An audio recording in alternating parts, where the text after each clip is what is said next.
Parto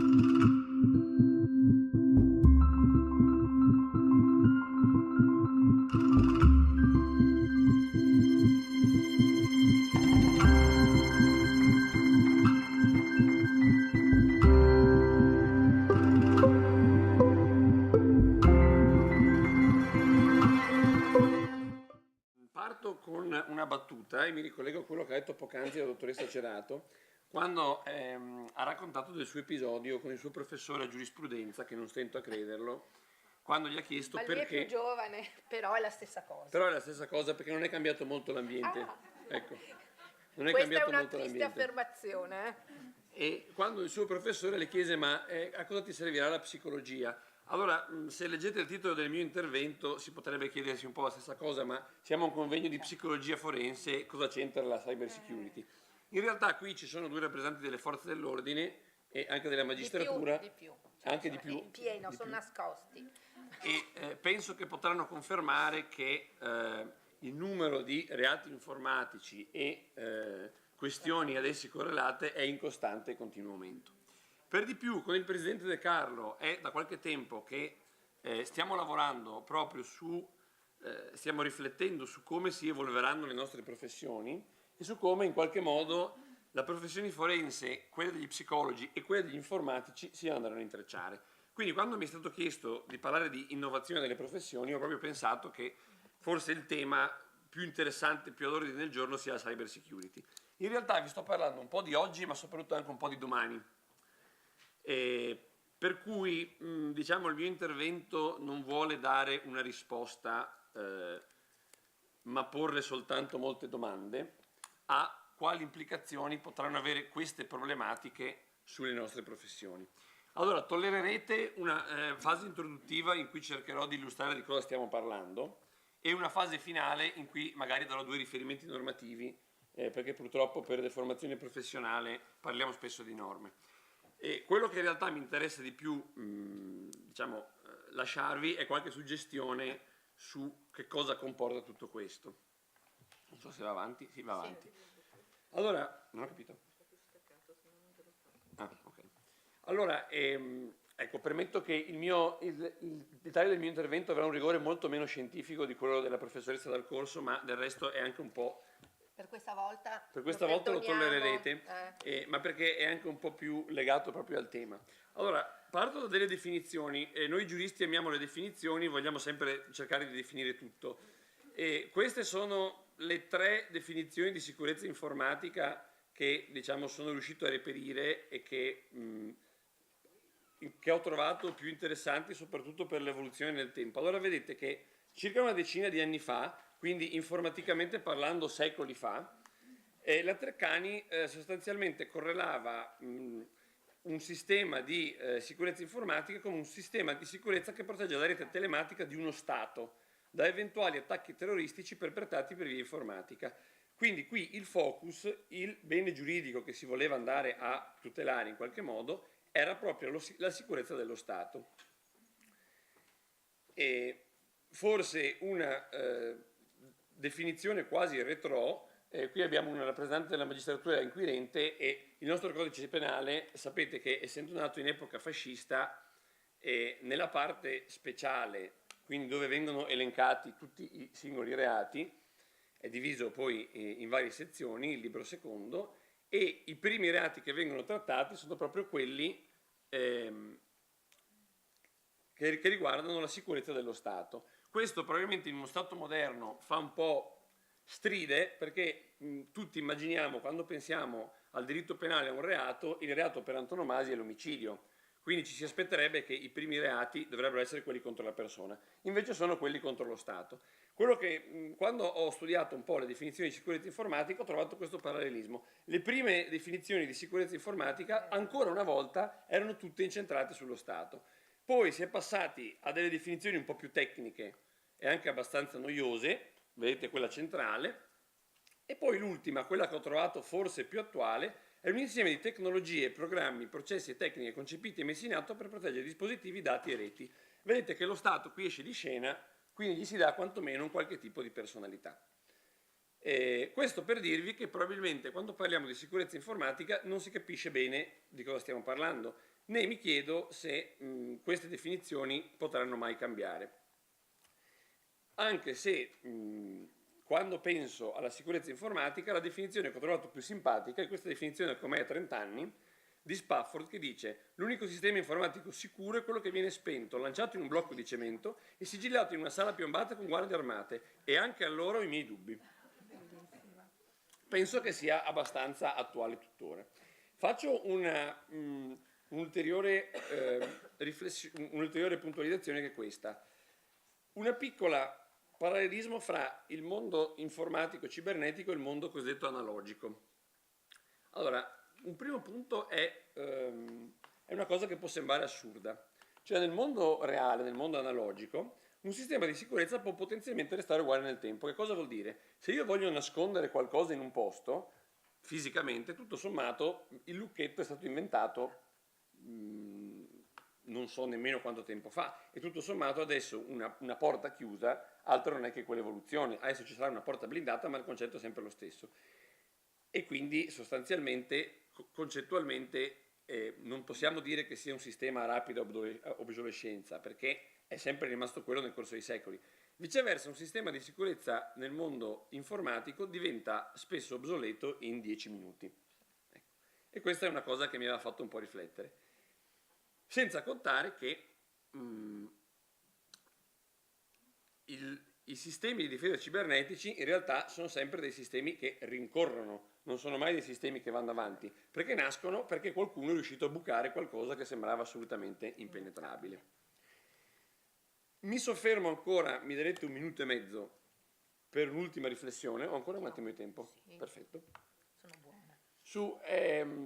Su come nasce un po' la problematica della sicurezza informatica e come si è evoluta nel tempo. Vabbè, il presupposto è ovvio, la rivoluzione digitale in cui ormai ci siamo dentro, e è inutile anche spendere parole. Non oso immaginare cosa ci sarà domani. E un'altra cosa su cui secondo me vale la pena di riflettere, e qui possiamo fare un parallelo con il terrorismo, è questa. Una volta, al principio, l'attacco informatico si basava su un modello simmetrico. Perché? Perché procurarsi un computer non era cosa da tutti. Era una cosa comunque che comportava certi costi.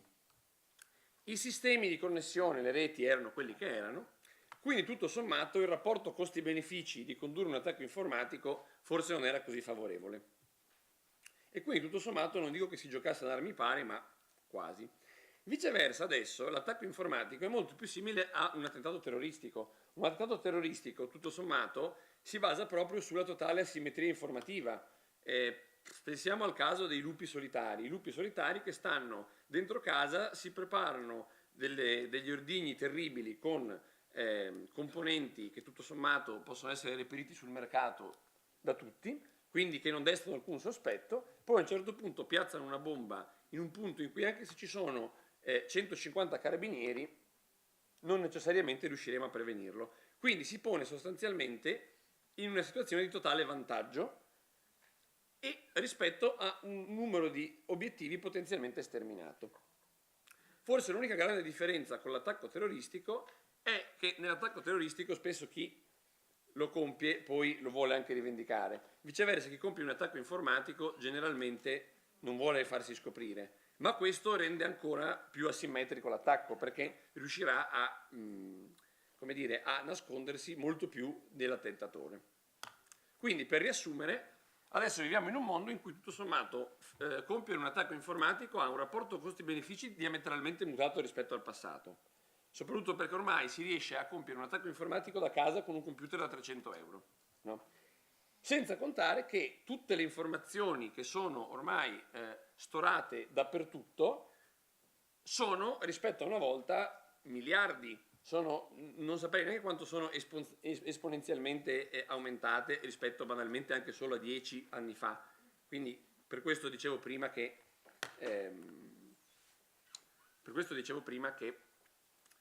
10 anni dal punto di vista informatico sono una specie di sono un lasso temporale altissimo, ed è quasi preistoria parlare del 2008. Se solo pensate banalmente che il wifi, che è una cosa che noi diamo tutta per tutti per scontato, nelle nostre case nel 2004 non esisteva e stiamo parlando di 15 anni fa, eppure è una cosa scontatissima.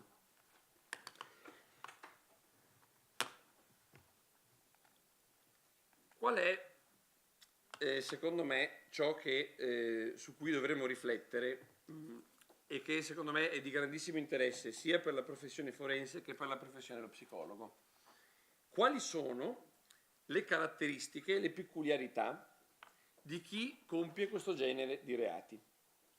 Come vi dicevo, non ho una risposta da darvi, ma solo dei problemi da porvi, no?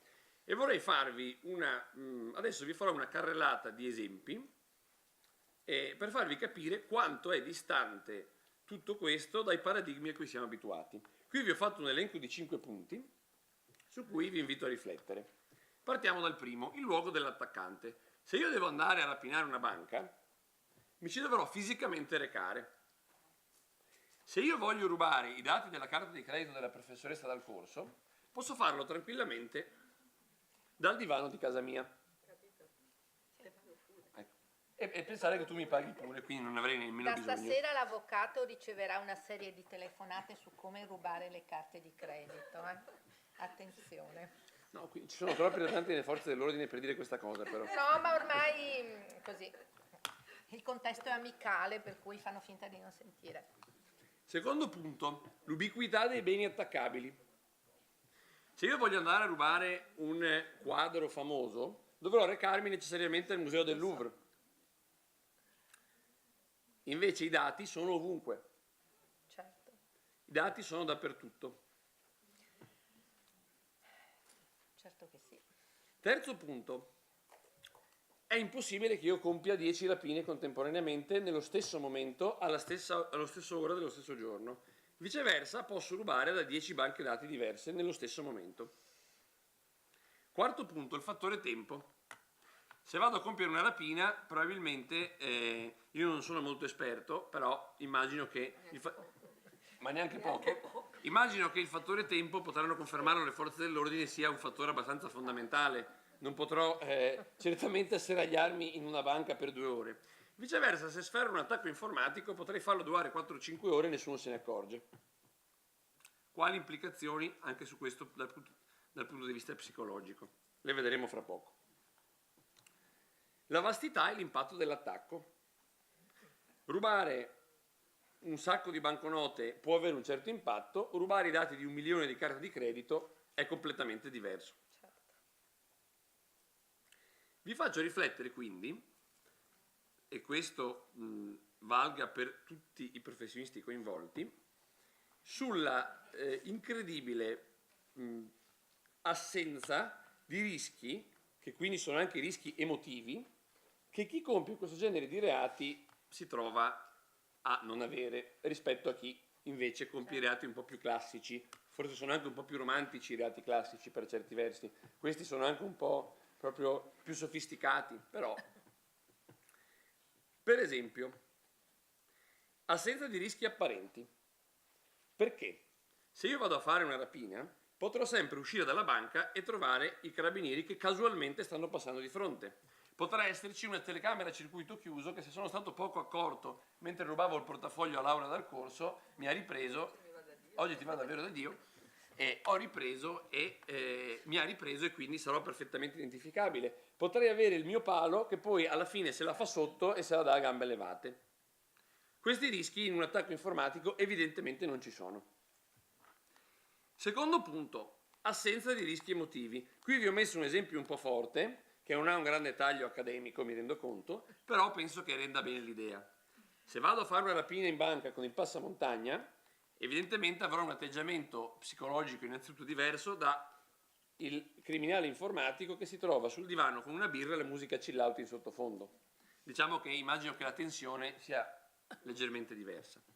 Non ci sono rischi legati all'identificazione immediata, il vicino di casa che poi anche a rapina finita, quindi ho avuto la fortuna di non incontrare i carabinieri, nessuna telecamera mi ha ripreso, il palo non è scappato, però poi magari qualcuno ha visto una persona vestita di verde e il mio vicino di casa mi ha riconosciuto per quella maglietta verde che indosso ogni mattina per andare a buttare la spazzatura.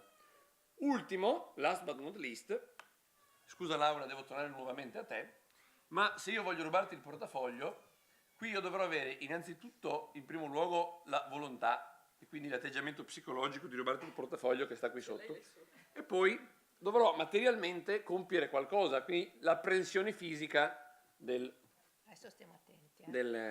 del bene.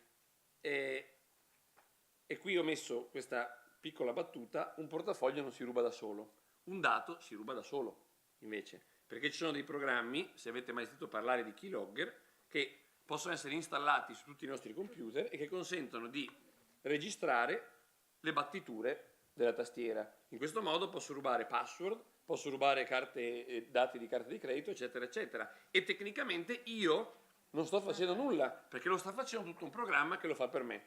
Un portafoglio invece da solo non si ruberà mai.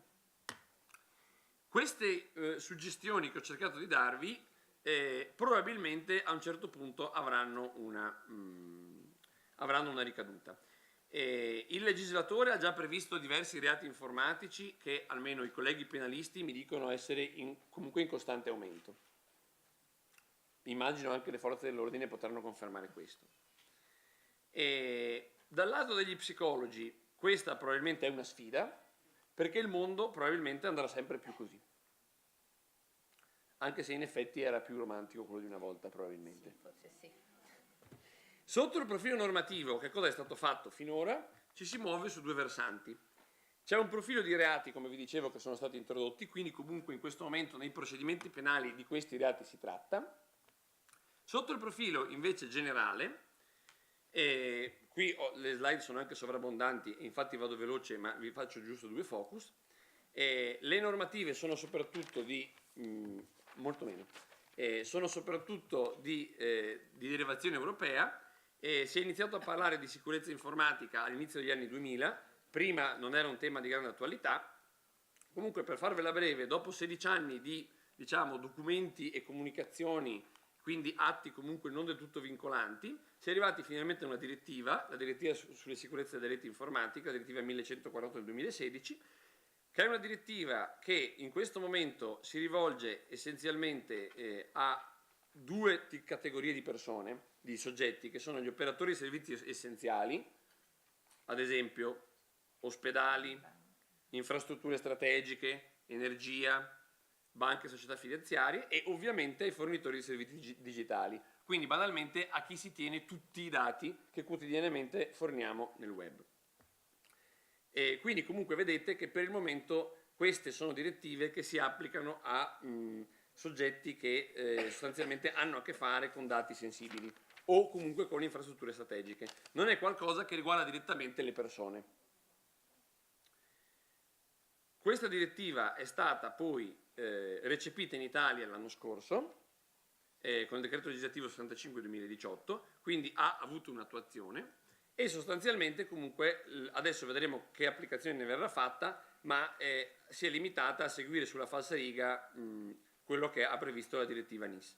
La direttiva che scopo ha? Sostanzialmente creare un po' anche in tendenza con ciò che è la tendenza generale anche probabilmente nel diritto penale da un po' di tempo, e cioè agire in un'ottica preventiva, e quindi sostanzialmente imporre a tutti questi soggetti, operatori di servizi essenziali e prestatori di servizi digitali, di dotarsi di strumenti adeguati per prevenire questi attacchi, fare una mappatura dei rischi per identificare i punti deboli e soprattutto in qualche modo mettere anche in atto dei sistemi per evitare che poi queste cose avvengano. Questo era solo un piccolo quadro normativo che ho dovuto fare più che altro per dovere, perché la cosa che mi interessava di più comunque era porre queste tematiche al centro dell'attenzione e che magari adesso non hanno una risposta su quello che sarà il futuro delle nostre professioni, ma magari fra 5 anni sarebbe bello trovarsi qui, riprendere questa slide e vedere cosa è successo. Bene. Io ho finito. Grazie.